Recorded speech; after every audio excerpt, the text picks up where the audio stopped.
আসসালামু আলাইকুম। মাছরোজ কুকিং ডায়েরিতে আরও একবার স্বাগতম। আশা করি আপনারা সবাই অনেক ভালো আছেন। আলহামদুলিল্লাহ, আমিও ভালো আছি। আজ আমি আপনাদের সাথে শেয়ার করব বিয়েবাড়ির স্বাদের গরুর মাংসের রেসিপি। এটা যখন রান্না করা হয়েছিল তখন পুরো বাসায়, বিয়েবাড়িতে যেমন গরুর মাংসের একটা ফ্লেভার বা খুশবু থাকে, পুরো বাসায় ওই খুশবুতে ভরে গিয়েছিল।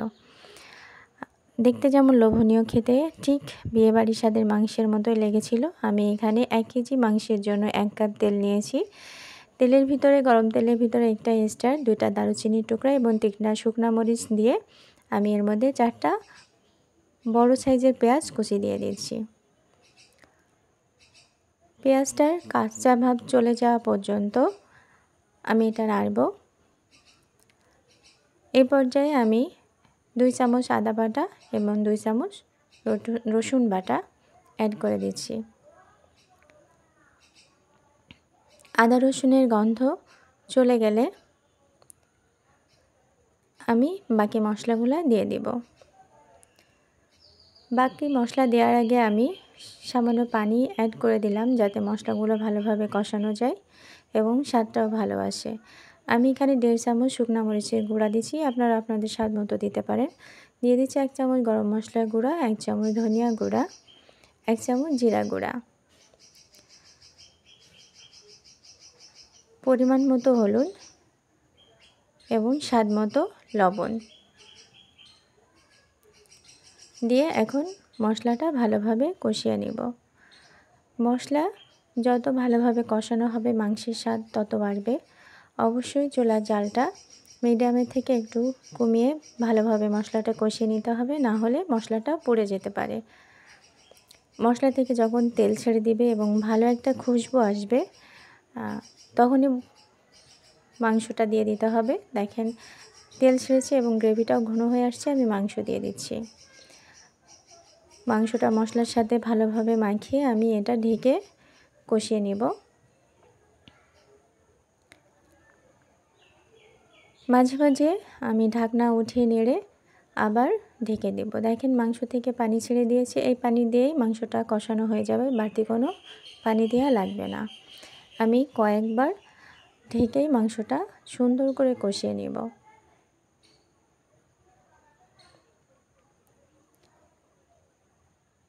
এ পর্যায়ে আমি 2 চামচ গুঁড়া দুধের পানিতে গুলে সেটা অ্যাড করে দিলাম, দিয়ে আবার ঢেকে দিচ্ছি। খুব ভালো একটা খুশবু আসছে। অবশ্যই ট্রাই করবেন গুঁড়া দুধটা দিতে, তাহলে বিয়েবাড়ির যে স্বাদের যে ফ্লেভার ওটা পাওয়া যাবে। খুব ভালো একটা খুশবু পাচ্ছি। মাংসটাও কষানো হয়ে গেছে, দেখেন দেখলেই বোঝা যাচ্ছে যে মাংস পারফেক্টভাবে কষানো হয়ে গেছে। আমি এই পর্যায়ে পানি অ্যাড করে দেব রান্না করার জন্য যথেষ্ট পরিমাণে, তবে আমি গরম পানি দিয়ে মাংসটা রান্না করব। আমি সব রান্নাই গরম পানিতে করে থাকি, কারণ গরম পানি দিলে মাংসের স্বাদ ভালো থাকে এবং মাংসটা তাড়াতাড়ি রান্না করা হয়ে যায়। চুলা জালটা বাড়িয়ে দিয়েছি, প্রায় গ্রেভিটা অনেকটুকুই কমে আসছে, ঘন হয়ে আসছে গ্রেভিটা।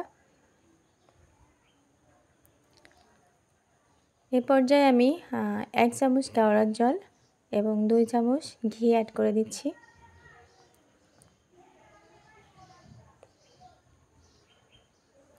দিয়ে ভালোভাবে নেড়ে দিচ্ছি। আপনারাও এগুলা দিবেন, দেখবেন ওই স্বাদটাই পেয়ে যাবেন। সব কিছু ঠিক আছে।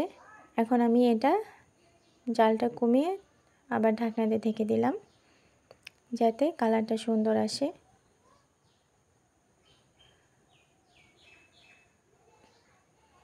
এই পর্যায়ে আমি আধা চামচ গরম মশলার গুঁড়া অ্যাড করে দিচ্ছি। রান্নাটা প্রায় শেষের দিকে, আর মাংস ফুটা দেখলে বুঝতে পারছেন যে আমি চুলার জাল কতটা কমিয়ে রেখেছি। এভাবে কমিয়ে রাখলে অনেক সুন্দর একটা কালার আসে এবং মাংসটা আস্তে আস্তে নরম হয়ে যায়। ঢেকে দিলাম, রান্নাটা শেষ। আমি চুলার জালটা এবার নিভিয়ে দিব। জালটা নিভিয়ে দিয়েছি। দেখেন কত সুন্দর একটা কালার আসছে। আর বিয়েবাড়ির যে মাংসের যে স্বাদ বা ফ্লেভার বা খুশবু যেটাই বলেন সেটা এই মুহূর্তে পাওয়া যাচ্ছে পুরো ঘরের ভিতরে এই খুশবুতে ভরা। এটা পোলাওর সাথে খেতে অসম্ভব মজা লাগবে।